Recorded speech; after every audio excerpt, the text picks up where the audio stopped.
रहीम अस्सलाम वालेकुम dear students. आज का हमारा लेक्चर एक्सरसाइज 2.3 मैथ क्लास 10 के मुतालिक है। इसी एक्सरसाइज का क्वेश्चन नंबर 3 हमारे पास है। एक दफ़ा फिर सवाल को हम पढ़ते हैं। सवाल में क्या है, find M if sum of the squares of the roots of the equation X square plus 6mx plus 9 is equal to 0 is 18। अब फिर से ये उसी तरह का सवाल है जिस तरह हमने सेकंड सवाल किया था कि भाई कुछ सवाल ऐसे होते हैं जिनको हम पढ़ते हैं तब जाके वो हमें समझ आता है, कुछ सवाल इस फॉर्म के होते हैं जो पढ़ने से भी समझ नहीं आते। तो ऐसे सवालों को जब हम सॉल्व करना स्टार्ट करेंगे तो आपके दिमाग में ये सवाल बिल्कुल क्लियर आ जाएगा। तो मैं कोशिश करूँगा कि आपको आसान अल्फाज में समझा सकूँ, इंशाल्लाह आपको बिल्कुल क्लियर समझ आएगा। सबसे पहले हम स्टार्ट करते हैं। मैं लिखूंगा सॉल्यूशन मैंने लिखा। अब सबसे पहले इस पे हमने काम करना है। हमारे पास वैल्यू क्या है, इक्वेशन x का square plus 6mx plus 9 is equal to 0। हमारे पास इक्वेशन इस फॉर्म में है। अब हम क्या करेंगे, मैं इसको क्या करवाता हूँ, कंपेयर करवाता हूँ। उसके लिए मुझे लिखना होगा कंपेयरिंग विद स्टैंडर्ड इक्वेशन। ठीक है, इसको हमने क्या करवाना है, स्टैंडर्ड इक्वेशन के साथ इसको हम कंपेयर करवाएंगे। अब स्टैंडर्ड इक्वेशन क्या होता है, ए एक्स का square plus B X plus C is equal to 0। अब यहाँ पर देखें एक्स का स्क्वायर सिंपल एक्स बिना एक्स के। ठीक है, अब हम क्या करवाते हैं, इसको कंपेयर करवाते हैं। किस फॉर्म में कंपेयर होगा, मैं लिखूंगा हियर। यहाँ पर ए देखें कुछ नहीं है मैथमेटिक्स में, जहाँ पर कुछ नहीं होता वहाँ हम क्या समझते हैं, 1 है। आगे चलते हैं बी। अब बी यहाँ पर है, सॉरी एक्स मौजूद है, बी की वैल्यू क्या है 6m, हमने 6m लिखा। आगे चलते हैं सी की वैल्यू हमारे पास क्या है 9, हमने लिखा। अब इसके बाद अब हमें क्या करना होगा, सबसे पहले हम सम ऑफ द रूट्स मालूम करेंगे। मैंने लिखा सम ऑफ रूट्स। अब सम ऑफ रूट्स, इससे पहले जो क्वेश्चन था क्वेश्चन नंबर 2, उस पर हमने सम ऑफ रूट्स को क्या नाम दिया था, एस का नाम दिया था। यहाँ पर मैं क्या नाम दे रहा हूँ, ए प्लस बीटा। ठीक है, ये हमारे पास क्या है, अल्फा, ये बीटा है, ये अल्फा है, ये बीटा है। अब ये क्या है, ये क्यों आया, याद रखिए सिर्फ हमने इस सम ऑफ रूट्स को क्या दिया, नाम दिया। हर चीज़ का एक नाम होता है। फॉर एग्जांपल मेरा नाम है हिलाल, आपका नाम कुछ और हो सकता है, तो इस वजह से सिर्फ हमने ये नाम दिया। अब आप सवाल कर सकते हैं ये प्लस क्यों आया। देखें, याद रखें हम क्या कर रहे हैं, सम का मतलब क्या होता है, फिर से मैं एग्जाम्पल दे रहा हूँ। ठीक है, 2 + 5 ये होता है सम। क्या आता है 2 + 5 7। एक होता है प्रोडक्ट क्या होता है 2 × 5 क्या बनता है 2 × 5 = 10। तो सम क्या कर रहे हैं हम, सम ऑफ रूट। तो इस वजह से हमने अल्फा प्लस बीटा, ये हमने इसको एक नाम दिया। प्लस क्यों आया, क्योंकि सम है, सम का मतलब जमा होना। अब सम ऑफ रूट्स को फाइंड आउट करने का तरीका क्या था, फार्मूला क्या था, -b/a। ठीक है, हमारे पास ये इस फॉर्म में था। अब हम क्या करेंगे, अब अगर आपके पास जगह है तो आप साथ में फिल करते जाए, यहाँ पर लिखते जाए, मैं नीचे लिख रहा हूँ। अब इनकी जगह अपनी वैल्यूज पुट करते हैं। माइनस सबसे पहले लिखूंगा बी की वैल्यू हमारे पास क्या है 6m, हमने लिखा। ए की वैल्यू हमारे पास क्या है 1, हमने लिखा इस फॉर्म में। अब देखिए अल्फा प्लस बीटा, इसका आंसर हमारे पास क्या है, -6 जब डिवाइड होगा 1 पे हमारे पास क्या आएगा, वही -6m आएगा। हमारे पास किसका आंसर है, सम ऑफ प्रोडक्ट का। सम ऑफ प्रोडक्ट को हमने क्या नाम दिया था, अल्फा प्लस बीटा। आंसर क्या है हमारे पास -6m, ये हमारे पास आंसर है। अब हम क्या करेंगे, product of root find out करेंगे। उसके लिए मैंने यहाँ पर लिखा प्रोडक्ट ऑफ रूट्स, हमने लिखा। अब इसको फिर से प्रोडक्ट ऑफ फ्रूट्स को हम नाम देंगे। प्रोडक्ट का क्या मतलब है, मल्टीप्लाई। तो यहाँ पर हम मल्टीप्लाई करवाएंगे, अल्फा × बीटा। बीच में कोई साइन नहीं हो तो इसका मतलब क्या है, मल्टीप्लाई हो रहा है। इसको फाइंड आउट करने का तरीका क्या था, C/A। अब इनकी जगह हम क्या करेंगे, इसकी वैल्यूज पुटअप करते हैं। हमारे पास C की वैल्यू देखिए हमारे पास क्या है 9, हमने 9 लिखा। A की वैल्यू हमारे पास क्या है 1, तो हमने 1 लिख लिया। अब जब 1 9, यहाँ पर एक दफ़ा देखें, मैं लिखता हूँ अल्फा × बीटा। 1 जब 9 पे डिवाइड होगा हमारे पास आंसर क्या आएगा, वही 1 ही आएगा, सॉरी 9 आएगा। हमारे पास 2 के आंसर आए, सम ऑफ रूट्स का और प्रोडक्ट ऑफ रूट्स का। सम ऑफ रूट को हमने किसका नाम दिया, alpha plus beta. Product of root को हमने किसका नाम दिया, अल्फा × बीटा। दोनों के आंसर हमारे पास इस फॉर्म में आए। यहाँ पर देखें, मैं लिखता हूँ, हमने लिखा sum of the square sum of the squares of the roots, ये हमने कहाँ से लिखा? ये देखिए सवाल में लिखा गया है, हमने यहाँ से उठाया। देखिए सवाल में लिखा गया है सम मतलब जमा होना, sum of the squares of the roots. Roots हमारे क्या था? देखिए दो थे, एक सम ऑफ द रूट्स, एक प्रोडक्ट ऑफ द रूट। एक का नाम हमने अल्फा दिया था, एक का नाम हमने क्या दिया? बीटा दिया। ठीक है, एक का नाम अल्फा है प्लस एक का नाम क्या है? बीटा है। प्लस कहाँ से आया? देखिए सम का मतलब क्या है? जमा होना। सवाल पर से पढ़ते हैं, sum of the squares of the roots, जो रूट्स में हमारे पास है उसको हमने क्या करना है? स्क्वायर करना है। रूट्स में हमारे पास क्या था? एक अल्फा है एक बीटा है। यहाँ पर देखिए एक अल्फा है एक बीटा है, इसको हमने सम किया, सम का निशान लगाया जमा करने का। स्क्वायर है, स्क्वायर कहाँ से आएगा? यहाँ पर आया हमारे पास, दोनों के ऊपर क्या आया? स्क्वायर। सवाल के मुताबिक हमने लिखा sum of the squares of the roots, हमारे पास सवाल में मौजूद था, हमने यहां पर बता दिया किस फॉर्म में आता है। अब यहां पर हम क्या लिखेंगे? मैं लिखता हूं according to the given condition. अब हमारे पास सूरत हाल किस फॉर्म में बन रही है? क्या है हमारे पास? Sum of the squares of the root क्या है? एक अल्फा का स्क्वायर प्लस बीटा का स्क्वायर।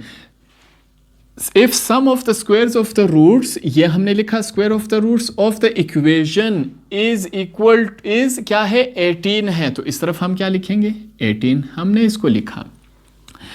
हमने ये तमाम कहाँ से उठाया? सवाल से। हमने एक दफ़ा ये तो आपको समझ आ गया, सम मतलब जमा, of the square of the roots हमने एक अल्फा था एक बीटा है, एक अल्फा है एक बीटा, इसको हमने लिखा, बीच में सम कर दिया, स्क्वायर भी लगा दिया।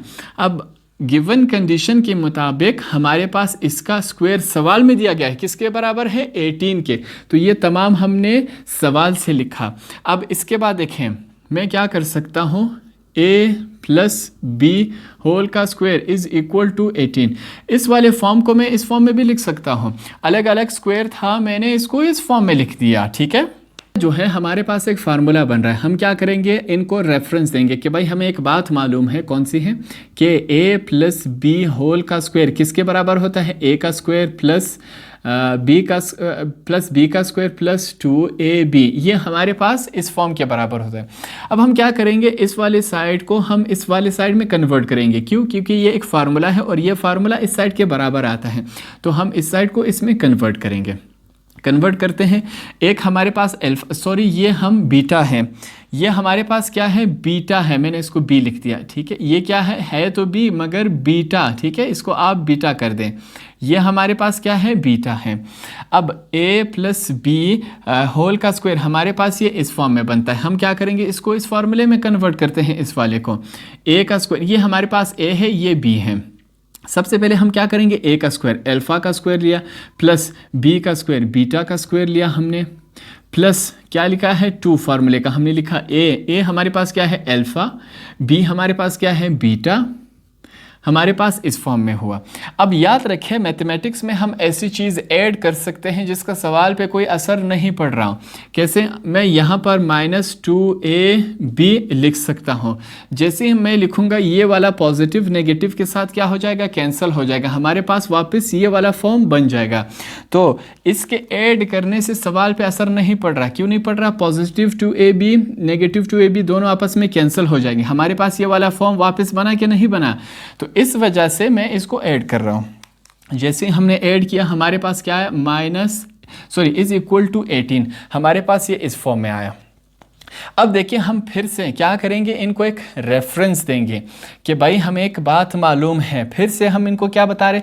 हमें एक बात मालूम है, रेफरेंस दे रहे हैं। कौन सा? कि भाई ये जो आपने लिखा है वो एक फार्मूला है। कौन सा फार्मूला है? यहाँ पर हम फिर से लिखेंगे, रेफरेंस दे रहे हैं कि भाई a का स्क्वायर प्लस b का स्क्वायर प्लस 2ab, ये हमारे पास क्या है? एक फार्मूला, किसके बराबर है? a प्लस b होल के स्क्वायर के बराबर है। अब हम क्या करेंगे? फिर से इस साइड को वापस इसमें कन्वर्ट करेंगे। अब आप कहेंगे इस स्टेप का फ़ायदा क्या हुआ? स्टेप का फ़ायदा ये हुआ हमारे पास -2ab एक इजाफी आया। तो यहाँ पर हम क्या करेंगे?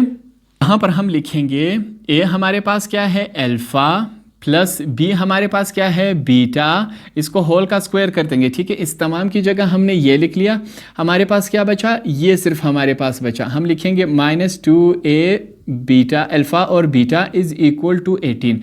हमारे पास ये इस फॉर्म में बचा।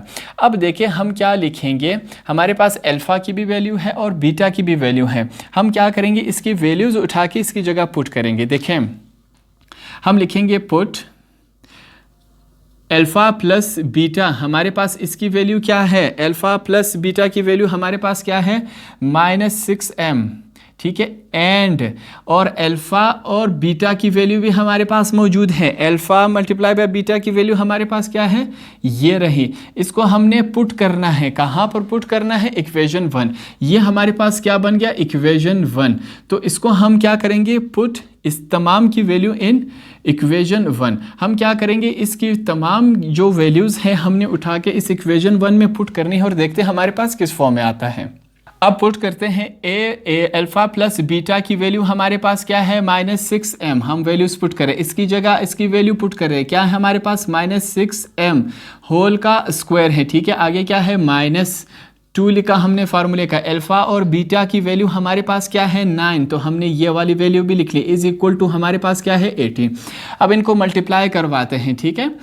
माइनस और माइनस क्या हो जाता है, प्लस हो जाता है। क्यों, देखिए यहाँ पर -6 multiply by -6 is equal to minus और माइनस क्या हो गए प्लस, 6 6 जार 36। तो हमारे पास क्या बनेगा 36, m का स्क्वायर क्या बनेगा, m का स्क्वायर ही बनेगा। अब देखिए माइनस प्लस माइनस 2 9 जार 18 इज इक्वल टू 18, हमारे पास इस फॉर्म में बना। यहाँ तक सवाल आने के बाद अब हम क्या करेंगे, मैं लिखूंगा 36m का स्क्वायर इज इक्वल टू 18, ठीक है। हमने ये तमाम लिखा, ये जो 18 है यहाँ पर क्या है माइनस है, इज इक्वल टू के इस तरफ आके क्या हो जाएगा +18 बन जाएगा।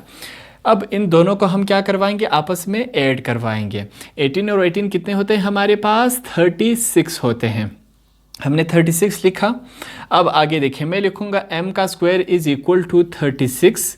ये जो 36 है m के साथ क्या हो रहा है, मल्टीप्लाई हो रहा है, ठीक है। इज इक्वल टू के इस तरफ आके क्या हो जाएगा, डिवाइड हो जाएगा। हम इसको डिवाइड लिख लेते हैं। अब ये दोनों आपस में क्या हो रहा है, कैंसिल, 36 1 जार 36, 36 1 जार 36। तो हमारे पास m स्क्वायर का आंसर क्या आया, 1 आया। ये हमारे पास एक m की वैल्यू आई, ठीक है। अब हम क्या करेंगे, यहाँ तक आने के बाद अब हम करेंगे इस स्क्वायर को ख़त्म करेंगे। स्क्वायर को किस फॉर्म में ख़त्म करेंगे, हम लिखेंगे टेकिंग स्क्वायर रूट, ठीक है।